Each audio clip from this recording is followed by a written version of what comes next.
Hello friends, राज coaching classes में आप सभी का स्वागत है। तो देखिए, हमने इससे पहले कोशिका के बारे में संपूर्ण अध्ययन कर लिया है पहले की वीडियो में। तो आज हम कोशिका से संबंधित संपूर्ण क्वेश्चनों को हल करते हैं जो हमारे आगामी परीक्षाओं में पूछे जाते हैं। तो देखिए, सबसे पहला क्वेश्चन है हमारा, कोशिका की खोज किसने किया था। तो ये जो कोशिका की खोज की थे उसे रॉबर्ट हुक ने 1665 ईस्वी में कोशिका की खोज किया था। लेकिन इन्होंने जिस कोशिका को खोजा था वो मृत कोशिका थी, क्योंकि इन्होंने मवाद कोशिका में खोजा था। तो दूसरा क्वेश्चन हमारा, जीवित कोशिका की खोज किसने किया था। जो जीवित कोशिका की खोज की था वो थे एंटोनी वान ल्यूवेनहॉक।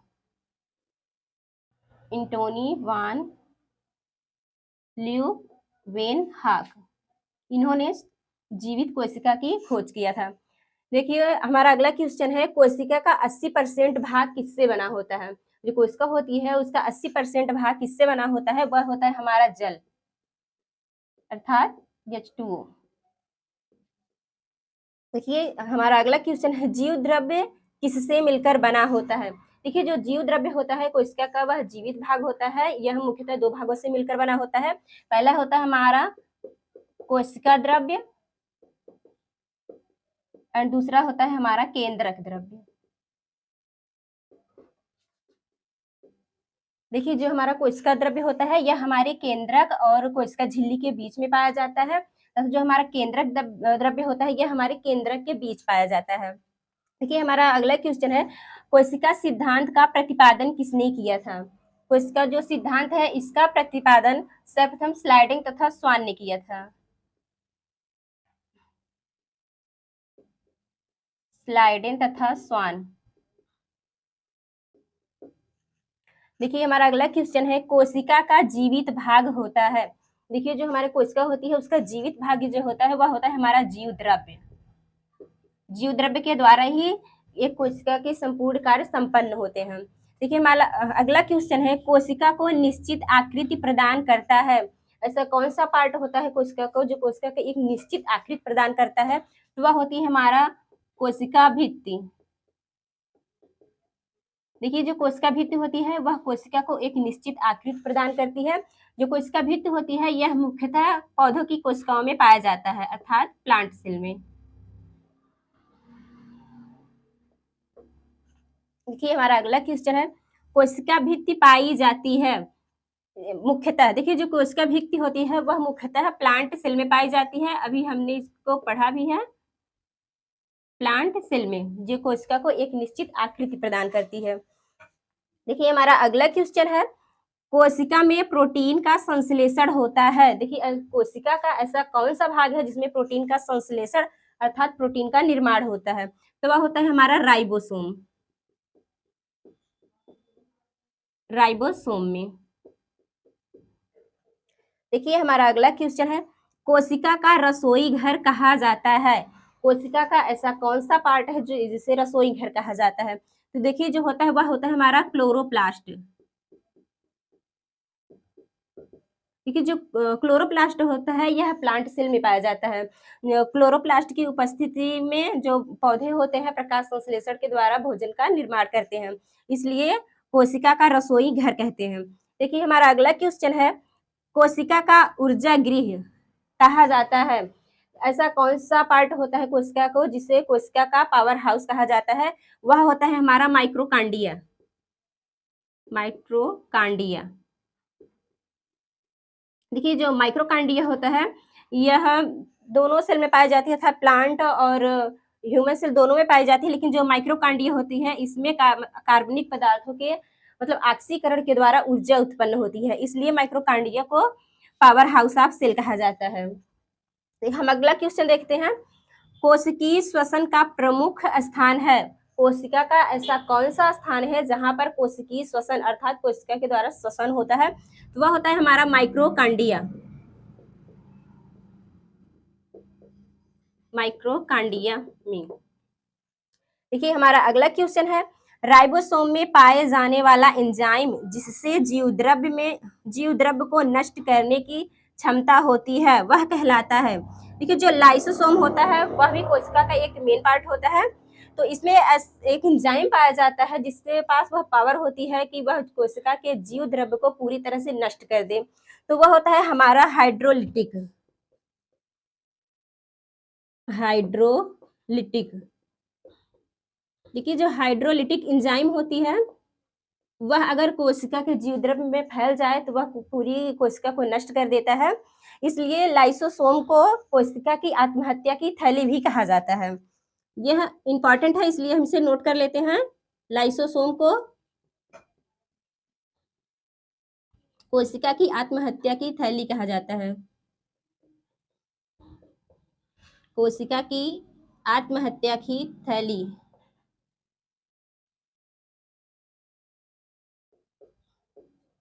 कहा जाता है। देखिए अभी हमने पढ़ा जो लाइसोसोम होता है, हाइड्रोलिटिक एंजाइम होती है, यह मुख्यतः लाइसोसोम में पाया जाता है जिससे वह कोशिका के जीव द्रव्य को पूरी तरह से नष्ट कर देती है। इसलिए लाइसोसोम को कोशिका की आत्महत्या की थैली कहा जाता है। तो आगे हम क्वेश्चन देखते हैं। फूलों तथा बीजों को रंग प्रदान करता है। ऐसा कौन सा कोशिकांग होता है जो फूलों तथा बीजों को रंग प्रदान करता है? तो वह होता है वर्डी लवक, जो लवक का एक प्रकार है वर्डी लवक। देखिए हमारा अगला क्वेश्चन है, अवर्डी लवक मुख्यतः पाया जाता है। देखिए जो वर्डी लवक होता है वह फूलों तथा बीजों में रंग प्रदान करता है, तथा जो अवर्डी लवक होता है यह पौधों की तनों में पाया जाता है, जड़ों में पाया जाता है, जड़ों में पाया जाता है, तथा यह भोज्य पदार्थों के संग्रह का कार्य करता है।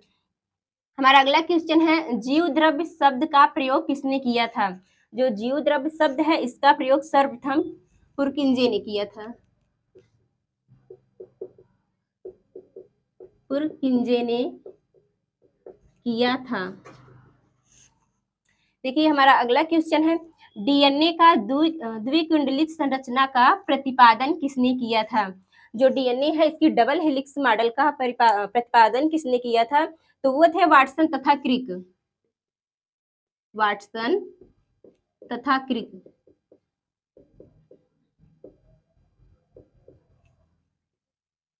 वाटसन तथा क्रिक ने डीएनए के डबल हेलिक्स मॉडल का प्रतिपादन सर्वप्रथम किया था। देखिए तो हमारा अगला क्वेश्चन है, कोशिका की क्रियात्मक गतिविधियां किससे द्वारा नियंत्रित होती हैं? जो कोशिका है उसका ऐसा कौन सा पार्ट है जो मतलब कोशिका की क्रियात्मक गतिविधियों का नियंत्रण करता है, अर्थात कोशिका में होने वाले संपूर्ण कार्यों का नियंत्रण करता है? तो वह होता है हमारा केंद्रक। जो केंद्रक है वह कोशिका में होने वाले संपूर्ण कार्यों का नियंत्रण करता है। तो देखिए हमारा अगला क्वेश्चन है, केंद्रिका के बाहर डीएनए कहाँ पाया जाता है? देखिए जो डीएनए होता है यह मुख्यतः मतलब केंद्रिका में ही पाया जाता है, जिसे न्यूक्लियस कहते हैं, जिसे न्यूक्लियस कहते हैं। देखिए जो डीएनए होता है वह न्यूक्लियस के अलावा और कहाँ पाया जाता है? तो वह होता है हमारा माइक्रोकांडिया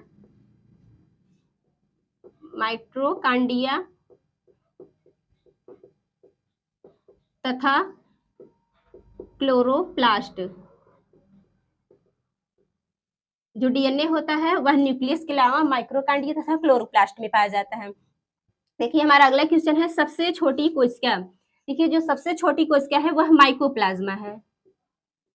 माइकोप्लाज्मा जो एक बैक्टीरियल सेल है। और जो सबसे बड़ी कोशिका होती है वह होता है शुतुरमुर्ग का अंडा, जिसे ऑस्ट्रिच एग कहते हैं। देखिए जो विश्व का सबसे छोटी कोशिका होती है वह होती है माइक्रोप्लाज्मा जो एक बैक्टीरियल सेल होती है, और सबसे बड़ा ऑस्ट्रिच एग होता है। अगर यही हम ह्यूमन में बात करें तो ह्यूमन मनुष्य में अर्थात सबसे बड़ी जो कोशिका होती है वो होती है ओवा, जिसे अंडाणु कहते हैं। अगर सबसे छोटी कोशिका की बात करें तो वो होती है स्पर्म, जिसे शुक्राणु कहते हैं। अगर सबसे लंबी कोशिका की बात करें तो वह होती है न्यूरॉन, अर्थात नर्व सेल्स होती हैं।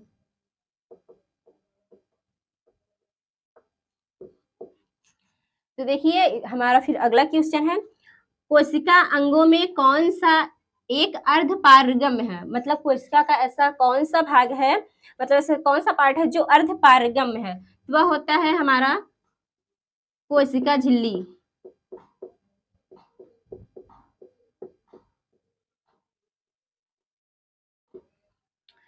देखिए फिर हमारा अगला क्वेश्चन है गाल्जी काय की खोज।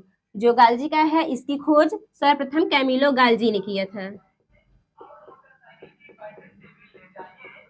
कैमिलो गाल्जी ने। देखिए हमारा अगला क्वेश्चन है लवक की खोज। लवक की खोज सर्वप्रथम बावेरी ने किया था। बावेरी ने किया था। देखिए जो लवक है जिसे प्लास्टिड कहते हैं, देखिए जो लवक है वह कोशिकाओं में मतलब 3 प्रकार का पाया जाता है। एक होता है वर्डी लवक, वर्डी लवक जो पौधों में मुख्यतः रंग प्रदान करता है, तथा अवर्डी लवक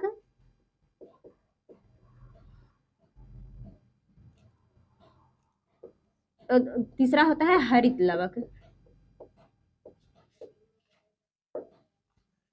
देखिए हमारा अगला क्वेश्चन है केंद्रक की खोज। देखिए कोशिका की खोज सर्वप्रथम रॉबर्ट हुक ने किया था, लेकिन जो केंद्रक है इसकी खोज रॉबर्ट ब्राउन ने किया था। रॉबर्ट ब्राउन ने। देखिए फिर हमारा अगला क्वेश्चन है माइक्रोकांडिया की खोज। देखिए जो माइक्रोकांडिया होती है इसकी खोज सर्वप्रथम आल्टमैन ने किया था। आल्टमैन ने किया था, लेकिन इन्होंने माइक्रोकांडिया का नामकरण नहीं किया था। तो जो सीबेंडा थे इन्होंने माइक्रोकांडिया का नाम दिया था।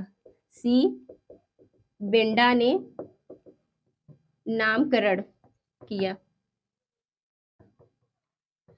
जो माइक्रोकांडिया नाम है उसको सी बेंडा ने दिया था। देखिए हमारा अगला क्वेश्चन है लाइसोसोम की खोज। देखिए जो लाइसोसोम होती है इसकी खोज डी डूबे ने किया था।